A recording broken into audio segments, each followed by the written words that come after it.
और असीमित समंदर घुटने टेकते हैं।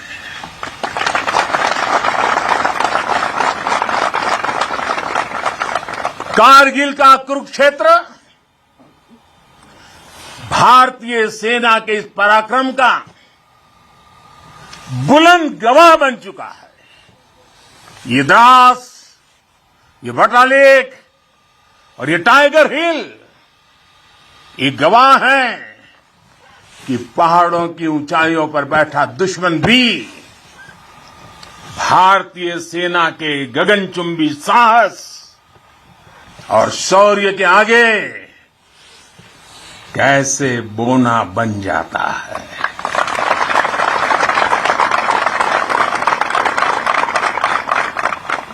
जिस देश के सैनिकों का शौर्य इतना अनंत हो, उस राष्ट्र का अस्तित्व अमर और अटल ही होता है। साथियों, आप सभी सीमा के प्रहरी, देश की रक्षा के मजबूत स्तंभ है। आप हैं, तभी देश के भीतर देशवासी चैन से रहते हैं, निश्चिंत रहते हैं।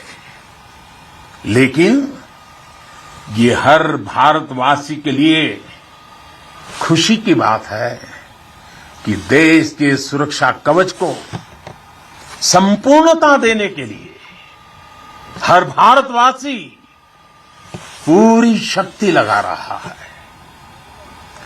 देश सुरक्षित तभी होता है जब बॉर्डर सुरक्षित हो, अर्थव्यवस्था सशक्त हो और समाज आत्मविश्वास से भरा हो। आप भी बॉर्डर पर आज देश की ताकत की खबरें सुनते हैं तो आपका हौसला दोगुना हो जाता होगा। जब देश के लोग स्वच्छता के मिशन से जुड़ते हैं, गरीब से गरीब को भी अपना पक्का घर, पीने का पानी, बिजली, गैस जैसी सुविधाएं रिकॉर्ड समय पर मिलती हैं, तब हर जवान को भी गर्व होता है। दूर कहीं उसके घर में, उसके गांव में, उसके शहर में सुविधाएं पहुंचती हैं तो सीमा पर उसका सीना भी तन जाता है, उसे अच्छा लगता है। जब वो देखता है कि कनेक्टिविटी अच्छी हो रही है तो उसका घर पर बात करना भी आसान होता है और छुट्टी पर घर पहुंचना भी आसान बन जाता है। साथियों, मुझे पता है जब 7-8 साल के भीतर ही देश की अर्थव्यवस्था 10वें नंबर से 5 नंबर पर पहुंची है तो आपका भी माथा गर्व से ऊंचा होता है। जब एक तरफ आप जैसे युवा सीमा को संभालते हैं और दूसरी तरफ आपके ही युवा साथी 80,000 से अधिक स्टार्टअप बना देते हैं, नए नए इनोवेशन करते हैं, तो आपकी खुशी भी बढ़ जाती है। 2 दिन पहले ही इसरो ने ब्रॉडबैंड इंटरनेट का विस्तार करने वाले 36 सैटेलाइट 3 डजन एक साथ लॉन्च कर एक नया रिकॉर्ड बनाया है। अभी 2 दिन पहले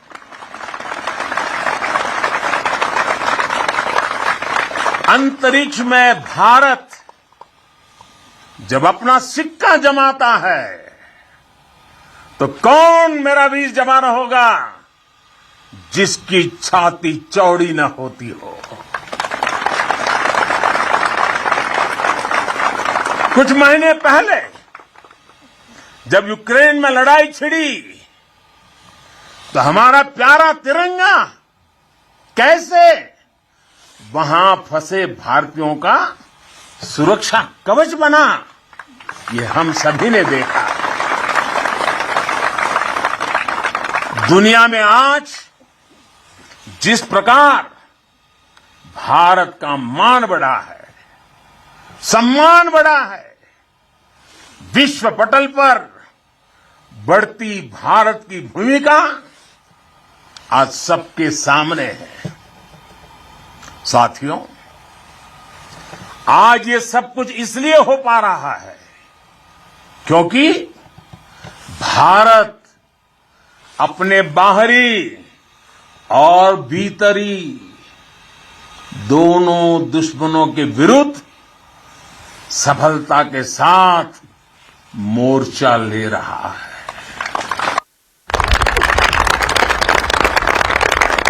आप सीमा पर कवच बनकर खड़े हैं तो देश के भीतर भी देश के दुश्मनों के खिलाफ सख्त से सख्त कार्रवाई हो रही है।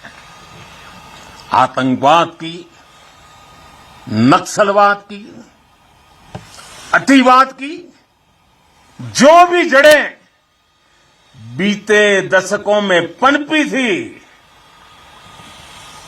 उसको उखाड़ने का सफल प्रयास देश निरंतर कर रहा है। कभी नक्सलवाद ने देश के एक बहुत बड़े हिस्सों को चपेट में ले लिया था, लेकिन आज वो दायरा लगातार सिमट रहा है।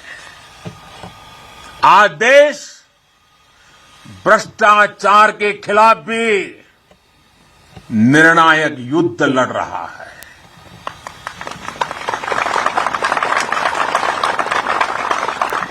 भ्रष्टाचारी चाहे कितना भी ताकतवर क्यों न हो, कितना ही ताकतवर क्यों न हो, अब वो बच नहीं सकता और बचेगा भी नहीं। कुशासन ने लंबे समय तक देश के सामर्थ्य को सीमित रखा, हमारे विकास के रास्ते में रोड़े अटकाए। आज सबका साथ, सबका विकास, सबका विश्वास और सबका प्रयास के मंत्र के साथ हम उन सभी पुरानी कमियों को तेजी से दूर कर रहे हैं। राष्ट्र हित में आज बड़े से बड़े निर्णय तेजी से किए जाते हैं, तेजी से लागू किए जाते हैं। साथियों, तेजी से बदलते हुए समय में, टेक्नोलॉजी के इस दौर में भविष्य के युद्धों का स्वरूप भी बदलने जा रहा है। नए दौर से नई चुनौतियां, नए तौर तरीकों और राष्ट्र रक्षा के बदलती जरूरतों के हिसाब से आज हम देश की सैन्य ताकत को तैयार कर रहे हैं। सेना में बड़े रिफॉर्म्स, बड़े सुधार की जो जरूरत दशकों से महसूस की जा रही है, वो आज जमीन पर उतर रही है। हमारी सेनाओं में बेहतर तालमेल हो, हम हर चुनौती के विरुद्ध तेजी से त्वरित कार्रवाई कर सके, इसके लिए हर संभव कदम उठाए जा रहे हैं। इसके लिए सीडीएस जैसा संस्थान का निर्माण किया गया है।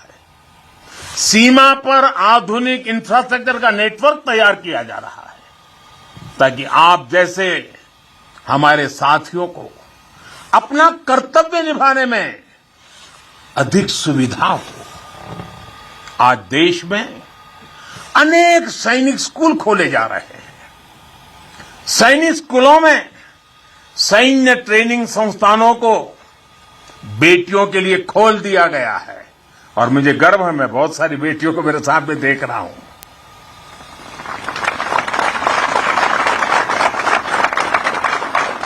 भारत की सेना में बेटियों के आने से हमारी ताकत में वृद्धि होने वाली है, ये विश्वास रखिए। हमारा सामर्थ्य बढ़ने वाला है। साथियों, देश की सुरक्षा का सबसे महत्वपूर्ण पहलू है आत्मनिर्भर भारत। भारतीय सेनाओं के पास आधुनिक स्वदेशी हथियार, विदेशी हथियारों पर, विदेशी सिस्टम पर हमारी निर्भरता कम से कम हो, इसके लिए तीनों सेनाओं ने आत्मनिर्भरता का संकल्प लिया है। मैं प्रशंसा करता हूं अपनी तीनों सेनाओं की, जिन्होंने ये तय किया है कि 400 के से भी अधिक रक्षा साजो सामान अब विदेशों से नहीं खरीदे जाएंगे। अब ये 400 हथियार भारत में ही बनेंगे, 400 प्रकार के। भारत का सामर्थ्य बढ़ाएंगे। इसका एक और सबसे बड़ा लाभ होगा, जब भारत का जवान अपने देश में बने हथियारों से लड़ेगा तो उसका विश्वास चरम पर होगा। उसके हमले में दुश्मन के लिए सरप्राइज एलिमेंट भी होगा और दुश्मन का मनोबल कुचलने का साहस भी होगा। और मुझे खुशी है कि आज एक तरफ अगर हमारी सेना और हमारी सेनाएं ज्यादा से ज्यादा मेड इन इंडिया हथियार अपना रही है, तो वहीं सामान्य भारतीय भी लोकल के लिए वोकल हो रहा है और लोकल को ग्लोबल बनाने के लिए सपने देख करके समय लगा रहा है। साथियों, आज ब्रह्मोस सुपरसोनिक मिसाइल से लेकर प्रचंड लाइट कॉम्बैट हेलीकॉप्टर्स और तेजस फाइटर जेट्स तक ये रक्षा साजो सामान भारत की शक्ति का पर्याय बन रहे हैं। आज भारत के पास विशाल समंदर में विप्लवी विक्रांत है। युद्ध गहराइयों में हुआ तो अरी का अंत अरिहंत है। भारत के पास पृथ्वी है, आकाश है। अगर विनाश का तांडव है तो शिव का त्रिशूल है, पिनाका है। कितना भी बड़ा कुरुक्षेत्र होगा, लक्ष्य भारत का अर्जुन भेदेगा। आज भारत अपनी सेना की जरूरत तो पूरी कर ही रहा है, बल्कि रक्षा उपकरणों का एक बड़ा निर्यातक भी बन रहा है।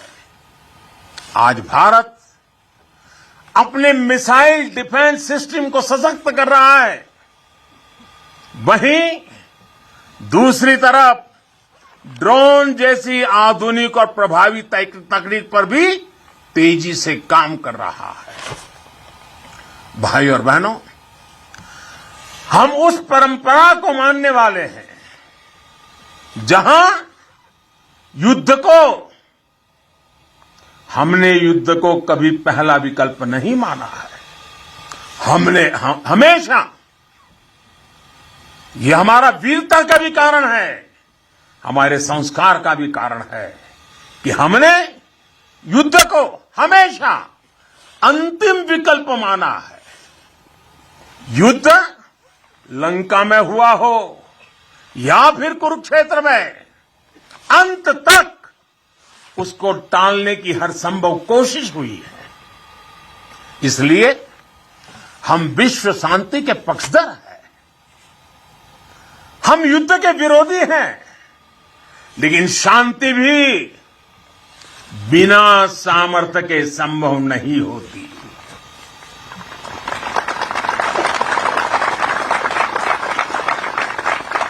हमारी सेनाओं के पास सामर्थ्य भी है, रणनीति भी है।